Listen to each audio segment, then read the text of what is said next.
अब तक आप देख चुके हैं मेवाड़ कुंवर भोजराज मीरा से प्यार करने लगा और मीरा की बहन कृष्णा भोज को चाहने लगी। उधर मीरा अपने भजनों के कारण जनसाधारण में लोकप्रिय होने लगी। लोग उसके दर्शन करने आने लगे। वह ऊंच नीच का भेद मिटाकर उनके दुख सुख में शरीक होने लगी।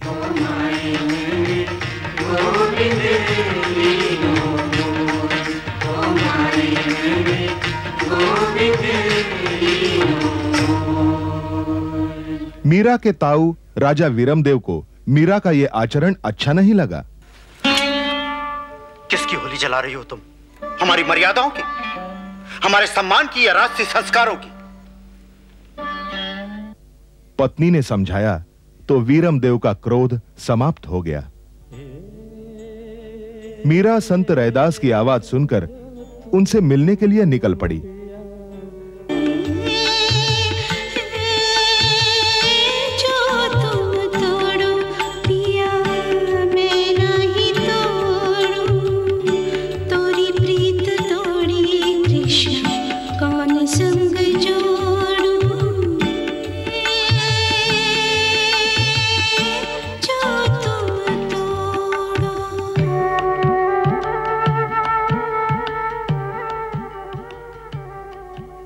संत रैदास ने मीरा को अपनी शिष्या स्वीकार कर लिया। अब आगे।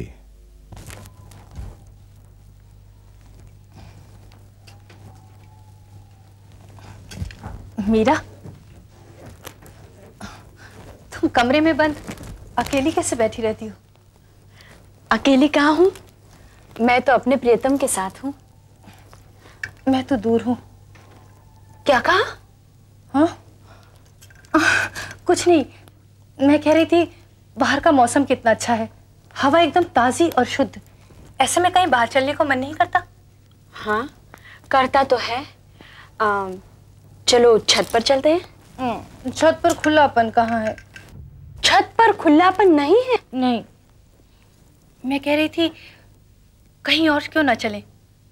तुम्हारा मन नदी पार वाले कृष्ण मंदिर जाने को नहीं करता?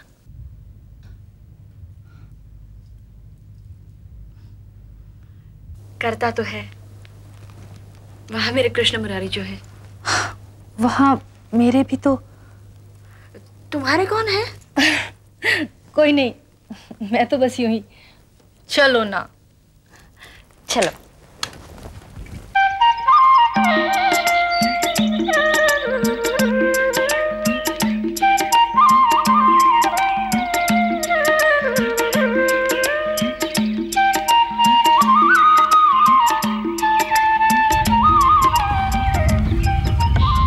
ये चमत्कार कैसे हुआ?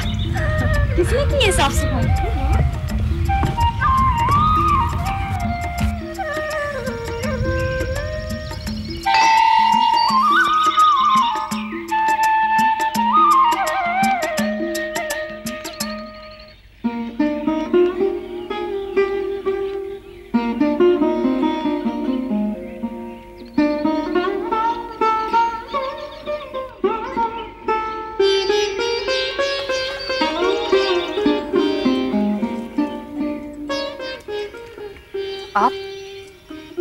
आप यहाँ सीमा पर नजर रखना छोड़कर मंदिर में क्या कर रहे हैं? अब जिन पर नजर है वो मंदिर की सीमा में ही नजर आ जाते हैं। ये दिया किसने जलाया? मैंने। क्यों? दुश्मनों की बात दिल में लग गई क्या? दुश्मन दिल का मेहमान जो बन गया है। दिल है आपके पास? कुछ समय पहले तक तो था, अब किसी को दे दिया। किसे? है एक राजकुमारी।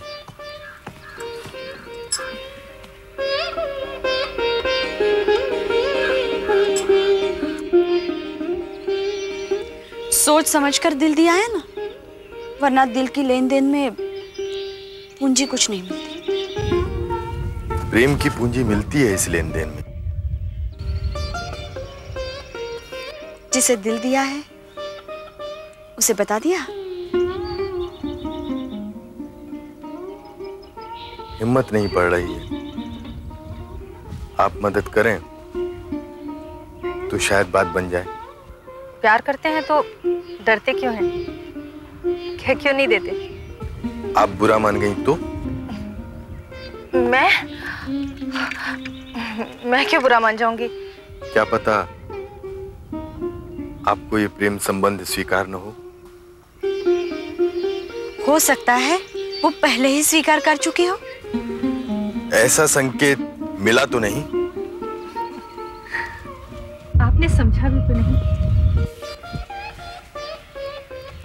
शत्रु के क्षेत्र में आने की उतावली क्यों रहती है, इतना भी नहीं समझते? जरा चेहरा पढ़ने का जतन करो कुंवर जी। वो तो कर रहा हूं, लेकिन मुंह से भी तो कहना चाहिए।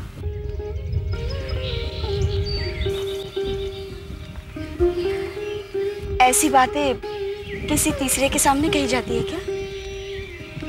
अकेले मिलो तो दिल की बात कही जाए।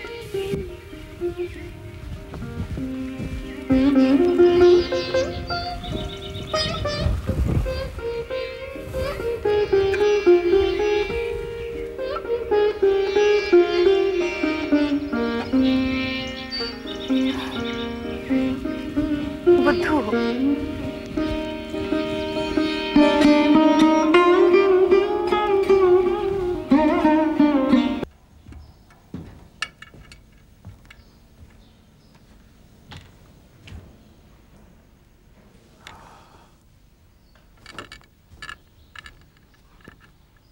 भोज अभी तक नहीं आया।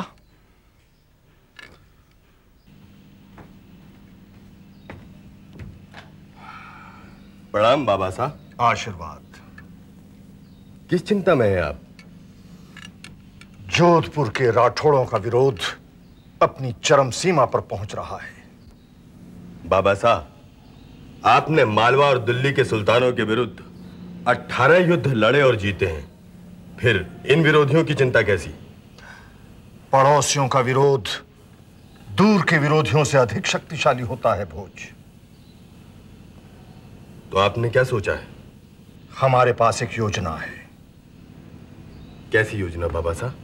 जोधपुर के राठौड़ अधिक शक्तिशाली हैं और मेड़ता के राठौड़ भी। जब तक ये दोनों संगठित रहेंगे हमें लाचार करते रहेंगे। तो बाबा साहब, आप इनमें फूट डालने का विचार कर रहे हैं? हाँ, हम सिसोदियों की शक्ति इन्हें बांटकर ही सुरक्षित रह सकती है भोज। लेकिन बाबा साहब, इन्हें बांटेंगे कैसे? सिसोदियों और राठौड़ों में संबंध स्थापित करके। जी? यदि हम मेड़ता के राठौड़ों को अपना रिश्तेदार बना लें तो वे जोधपुर के राठौड़ों को हमारे विरुद्ध साथ देने में हिचकिचाएंगे और उनकी यही हिचकिचाहट हमें शक्तिशाली बनाए रखेगी। बात तो ठीक है बाबा साहब, किंतु आगे सुनो भोज। हमने ये तय कर लिया है कि तुम्हारा विवाह वीरमदेव की पुत्री कृष्णा के साथ तय कर दिया। वीरमदेव की पुत्री कृष्णा से? हाँ, क्योंकि मेड़ता राज्य में केवल वीरमदेव ही हैं जो हमारा दाहिना हाथ बन सकते हैं। क्यों, तुम्हें इस संबंध से कोई आपत्ति है? जी नहीं, लेकिन क्या मेड़ता वालों को बाबा साहब ये संबंध स्वीकार होगा? वे हमें अपना शत्रु समझते हैं। राव दूदा ने इस शत्रुता को हमेशा समाप्त करना चाहा था। वो हमारे साथ संबंध स्थापित करना चाहते थे। उन्होंने हमें संदेश भी भेजे, लेकिन हमारे पूर्वजों ने उन्हें स्वीकार कर दिया। हां, युद्ध का वचन जरूर दिया। राव दूदा शांति के साथ साथ प्रेम संबंध भी चाहते थे। जो उनके रहते हुए नहीं हुआ वो अब होगा भोज। हमें विश्वास है कि वीरमदेव राव दूदा की ये इच्छा अवश्य पूरी करना चाहेंगे। कोई अच्छा सा मुहूर्त देखकर हम पुरोहित जी के साथ ये रिश्ता भिजवाए देते हैं।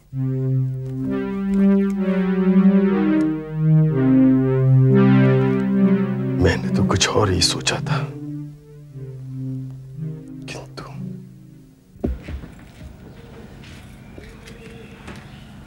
प्रणाम माँ साहब। कैसे हो जयमल? ठीक हो माँ साहब? आओ। जी। प्रणाम बाबा साहब। अरे जयमल आओ आप। बाबा साहब, आप जलमेर वाले ध्यान सिंह जी को तो जानते हैं? अच्छी तरह। उनका एक पुत्र है वीर सिंह। पता है। तो क्या हुआ? मुझे ये पता चला है कि ध्यान सिंह जी अपने पुत्र वीर सिंह के लिए बहू की खोज में है। अगर हमारे कृष्णा का विवाह वीर सिंह के साथ हो जाए तो बाबा साहब ये एक आदर्श संबंध होगा। ये कृष्णा के विवाह की बात अचानक तुम्हारे मन में कैसे है? सारे राठौरों में वीर सिंह जैसा वीर और सच्चा इंसान मुझे कोई और नजर नहीं आता। और फिर वीर सिंह मेरा मित्र है, मैं उसे अच्छी तरह से जानता हूं। यह मौका हमें हाथ से नहीं जाने देना चाहिए बाबा साहब। मगर हम अभी कृष्णा का विवाह नहीं करना चाहते। आपकी ये नहीं मेरी समझ में नहीं आती। आप समझते हैं अभी बहुत समय पड़ा है, पर समय कब बीत जाता है इसका कुछ पता नहीं चलता। रानी साहब, कृष्णा को अभी गृहस्थी का का खा नहीं मालूम। किसे मालूम होता है? मुझे मालूम था, आपको मालूम था। हाथों में चूड़ियां पड़ती हैं तो खनकाना भी आ जाता है, सब सीख जाते हैं। परंतु आप अब ये क्या किंतु परंतु, वो जितनी जल्दी अपने घर चली जाए उतना अच्छा। जयमल तुम बिल्कुल ठीक कह रहे हो। और घर भी तो देखिए ना, चिराग लेके ढूंढने पे भी ऐसा घर ना मिले। ठीक है, हमें लगता है कि कृष्णा का संजोग प्रबल हो गया। तो मैं पुरोहित जी से पूछता हूं कौन कौन सा मुहूर्त शुभ होगा बात करने के लिए। हमारा बेटा बहुत समझदार है।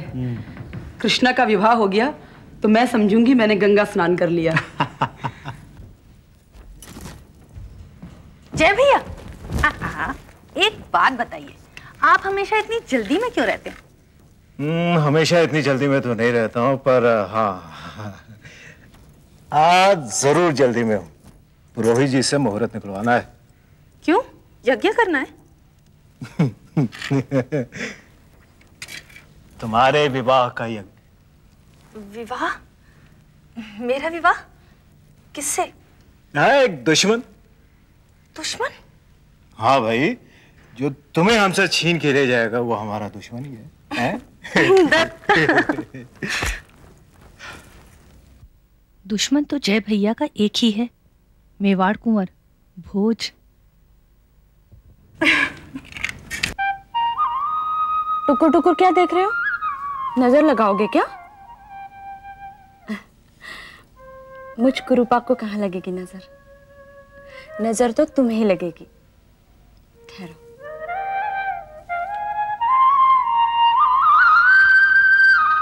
अब नहीं लगेगी नजर।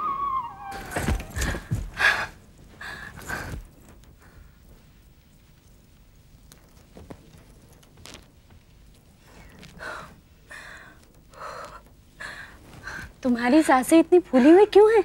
क्या हुआ? हुआ नहीं, होने वाला है। होने वाला है? क्या? कैसे बताऊं? बताओगी नहीं तो पता कैसे चलेगा क्या होने वाला है? मेरा ना मेरा ब्याह होने वाला है। सच? कब? पता नहीं। किससे? किसी दुश्मन से होगा। दुश्मन से? जय भैया के दुश्मन तो एक ही है, कुंवर भोज। सच? अब तुम इस तरह क्या देख रही हो? तुम्हारे भी एक दिन दूल्हा आएंगे और तुम्हें अपने साथ ले जाएंगे। हमारे पति तो हमारे साथ है, किशन मुरारी। ये तो पत्थर की मूर्ति है। ना मानो तो पत्थर की मूर्ति, मानो तो पति। तुम तो दीवानी हो मीरा।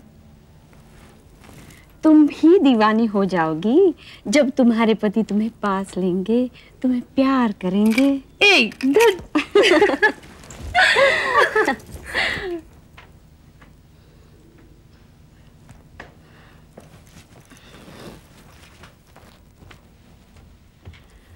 कान्हा, तुम कितने अच्छे हो।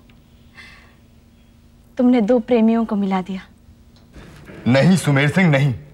मैंने कृष्णा को कभी पाना नहीं चाहा। मैंने कृष्णा को अपने मन के उस स्थान पर कभी बिठाया ही नहीं। जानता हूं, लेकिन तुम इतने व्याकुल क्यों हो? क्योंकि कृष्णा से मेरा विवाह लगभग तय है। एक तरफ के प्रयत्न से जरूरी नहीं है कि बात पक्की हो ही जाए। तलवार की दो धार को एक करना इतना आसान नहीं है कुंवर जी। हर धार तेज है, यह संबंध का धागा कट भी सकता है। तब भी मेरी इच्छा पूरी नहीं होती सुमेर सिंह। अगर शत्रुता के कारण यह संबंध न जुड़ा तो मीरा से भी नहीं जुड़ पाएगा। दोनों हैं तो एक ही परिवार का खून। हां, बात तो तुम ठीक कहते हो कुंवर जी,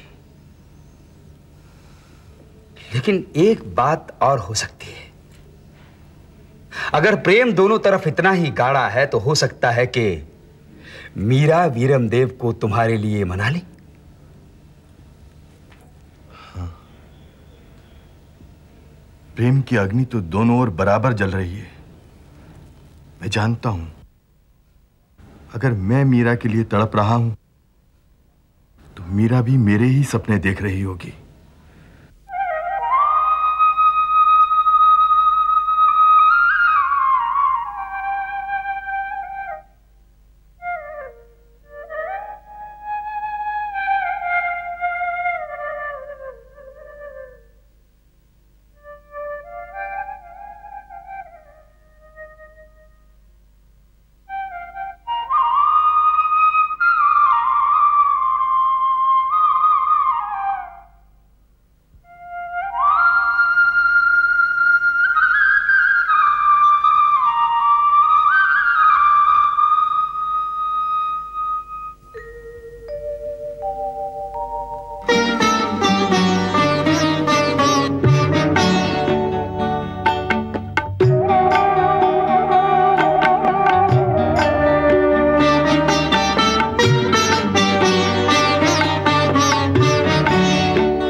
मेरे तो मेरे